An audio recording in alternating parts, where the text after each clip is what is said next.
अस्सलामुअलैकुम। Welcome to national virtual academy. आज हमारा तीसरा लेक्चर है। तो आज हम ब्रांड स्टॉर्मिंग करेंगे एक स्पेसिफिक टॉपिक पर। उस टॉपिक का नाम है globalization, pros and cons. Globalization और उसके प्रोज और कॉन्स। तो ब्रांड स्टॉर्मिंग करने के लिए जो चीज़ें ज़रूरी हैं उनको ज़हन में रखना होता है।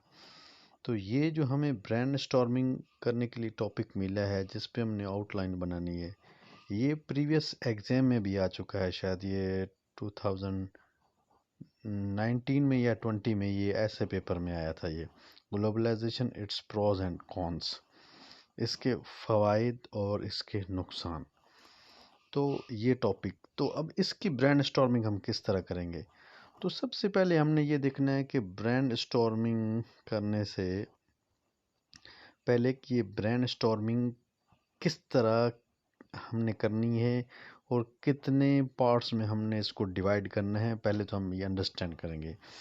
देखें देखें अगर आप गौर करें तो देखें ये प्रोज एंड कॉन्स, इसका मतलब है इसके दो चीज़ें जो है ना वो इसमें इम्पोर्टेंट है।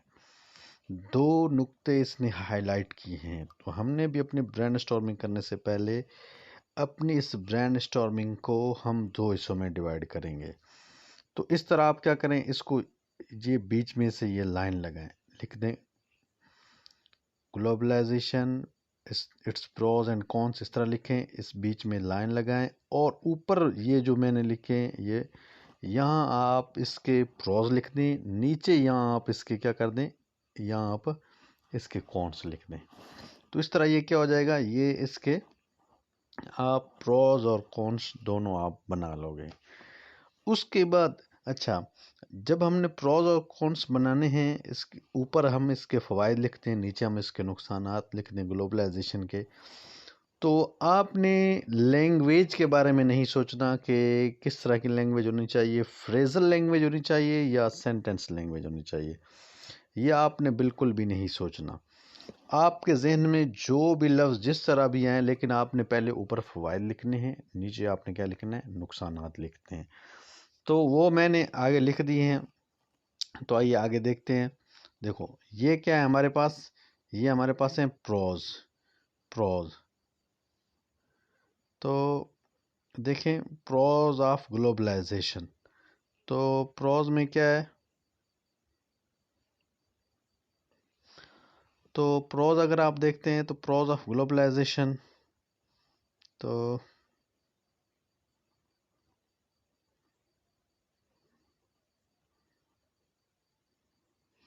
अच्छा, जो सबसे पहले चीज़ यहाँ मैंने लिखी है एक्सेस टू न्यू कल्चर। तो आपने यहाँ जब ब्रेन स्टॉर्मिंग करनी है, आपने लिखना है न्यू कल्चर, कि हमें न्यू कल्चर के बारे में मालूमात मिलती है। उसके बाद क्या है, टेक्नोलॉजी, ये टेक्नोलॉजी है, इनोवेशन है। उसके बाद क्या मिलता है हमें, चीज़ों की प्रोडक्ट्स कम होती हैं, बेहतरीन किस्म की चीज़ें हमें मिलती हैं, जो मैंने यहाँ लिख दिया है। हायर स्टैंडर्ड ऑफ लिविंग, जो लाइफ का मायार वो बुलंद होता है। जिस तरह गाड़ियाँ बनती हैं, मेडिसिन्स, हॉस्पिटल्स वगैरह, ये ग्लोबलाइजेशन की वजह से हम एक मुल्क से दूसरे मुल्क में बआसानी ट्रैवल कर सकते हैं, अपनी ज़रूरियात की चीज़ें वहाँ से ख़रीद सकते हैं, वहाँ भेज सकते हैं, वहाँ से इलाज करा सकते हैं। तो क्या है, हम अपनी ज़िंदगी के जो मायार को बढ़ाते हैं। Access to new market, new markets में हमें जाने का मौका मिलता है, हम वहाँ क्या कर सकते हैं, रोज़गार कमा सकते हैं। एक्सेस टू न्यू टैलेंट, हम दुनिया में न्यू टैलेंट ढूंढ सकते हैं, न्यू टैलेंट सामने लाया जा सकता है। इंटरनेशनल रिक्रूटिंग, तो इंटरनेशनल लेवल पे हम क्या कर सकते हैं, जॉब ढूंढ सकते हैं। मॉनिटरिंग एम्प्लॉयज़ एंड इमिग्रेशन, तो ग्लोबलाइजेशन के ज़रिए इमिग्रेशन जो है, इसको या एम्प्लॉयज़ जो हैं उनको कंट्रोल किया जा सकता है कि किस तरह रोज़गार के मौके पैदा करने हैं, ताकि जो बेरोज़गार हैं उनको रोज़गार मिल सके। तो ये ग्लोबलाइजेशन जो है ये इसके प्रोज हैं।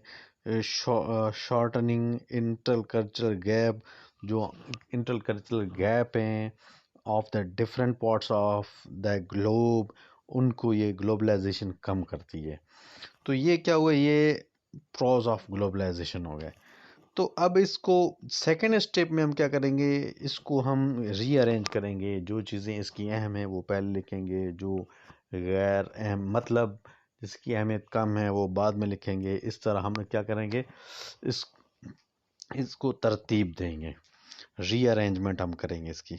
अच्छा, ये प्रोज, उसके बाद हमने क्या लिखना है, कॉन्स। तो आगे क्या है, कॉन्स। तो कॉन्स में क्या है, unequal economic growth. Economic growth जो है वो अनइक्वल होती है, क्योंकि कुछ इलाकों में जो इकोनॉमी रेट है वो ज़्यादा है, कुछ में कम है, पॉपुलेशन की वजह से या इलिटरेसी की वजह से, कहीं लिटरेसी ज़्यादा होने की वजह से या ज़मीनी ज़खायर ज़्यादा होने की वजह से वहाँ इकोनॉमिक रेट जो है उनका ज़्यादा है।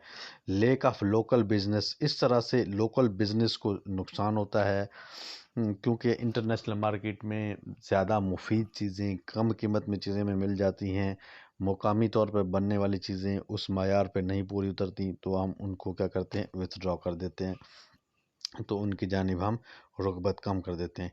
Regional positivities in commodities in third world countries. Regional तौर पर रीजन्स में खाने पीने की अशिया खुर्दनोश में कमी होती है, अक्सर व बेशतर थर्ड वर्ल्ड कंट्रीज़ में। तो ये भी ग्लोबलाइजेशन है। ग्लोबलाइजेशन की वजह से कमी पैदा हो जाती है थर्ड वर्ल्ड कंट्रीज़ के एरियाज़ में, तो खाने पीने की अशिया खुर्दनोश में किल्लत पैदा हो जाती है। Cause of job displacement, job displacement भी बिल्कुल पैदा होती है, क्योंकि जो मुकामी मार्केट से हैं या जो लोकल प्रोडक्ट्स हैं उनकी अहमियत कम हो जाती है, उनकी जगह पे जो मल्टीनेशनल कंपनीज या मल्टीनेशनल प्रोडक्ट्स हैं वो पहुंच जाते हैं बआसानी और मायारी किस्म के। तो इसलिए जो मुकामी मार्केट्स हैं उनको नुकसान होता है। तो इसलिए क्या होती है, जॉब डिस्प्लेसमेंट। जो मुकामी लोग होते हैं वो बेरोज़गार होते हैं, फिर उनको डिस्प्लेस होना पड़ता है, दूसरी कहीं जगह उनको शिफ्ट होना पड़ता है। तो दूसरा इसका क्या नुकसान है, ई hybrid war, a tool of fifth generation war. तो हाइब्रिड वार का ख़तरा है।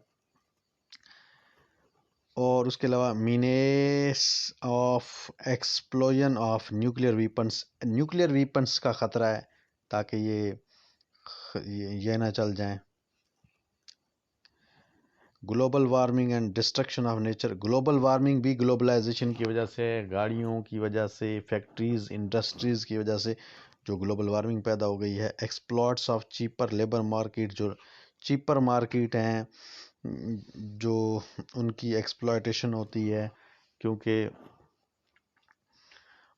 जो बासानी चीज़ें जो हैं वो मिलती हैं तो मायारी किस्म की, इसलिए जो सस्ती चीज़ें हैं या गैर मायारी चीज़ें हैं तो उनका इस्तेहसाल होता है।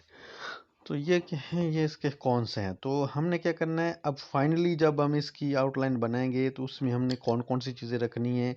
क्या सिर्फ हमने pros of globalisation and cons of globalisation ही रखनी है, या इसके साथ और चीज़ें भी हमारे पास होनी चाहिए ताकि हम अच्छी आउटलाइन बना सकें। तो अच्छी आउटलाइन बनाने के लिए आइए हम आगे चलते हैं।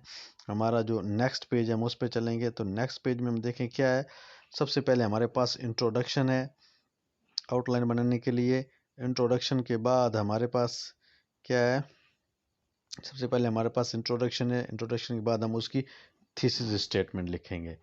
थीसिस स्टेटमेंट के बाद हम क्या करेंगे, understanding term globalization, globalization term को हम समझेंगे।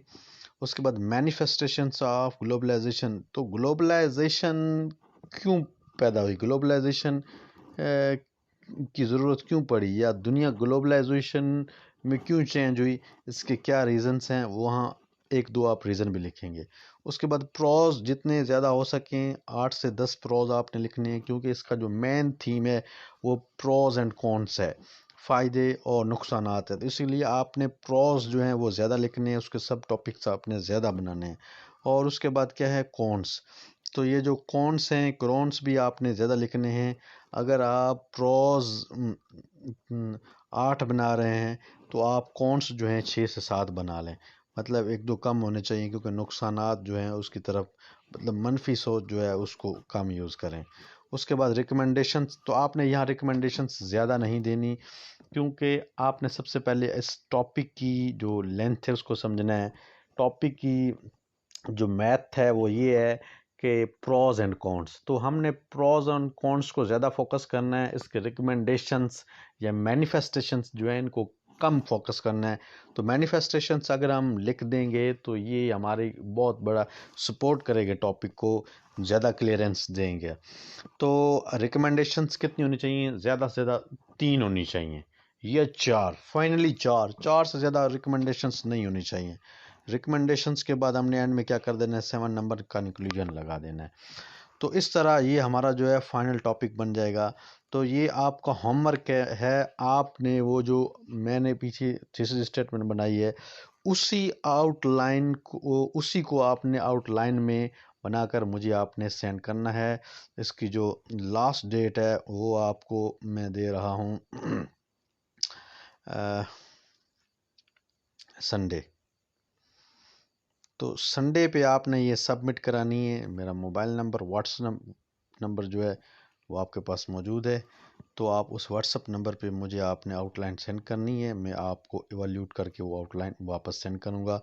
लैंग्वेज जो मैंने यूज़ की है आप बेशक वही लैंग्वेज इस्तेमाल कर सकते हैं, लेकिन मैनिफेस्टेशंस ये जो आप गूगल से निकाल लें, कहीं से भी आप निकाल लें, रिकमेंडेशंस भी आपने अपने देने हैं। तो ये इस तरह आप इस टॉपिक पे ये आउटलाइन बनाकर मुझे सेंड करें। आपका कोई भी किसी किस्म का कोई भी सवाल हो तो आप मुझे व्हाट्सएप पे कांटेक्ट कर सकते हैं। अल्लाह हाफ़िज़।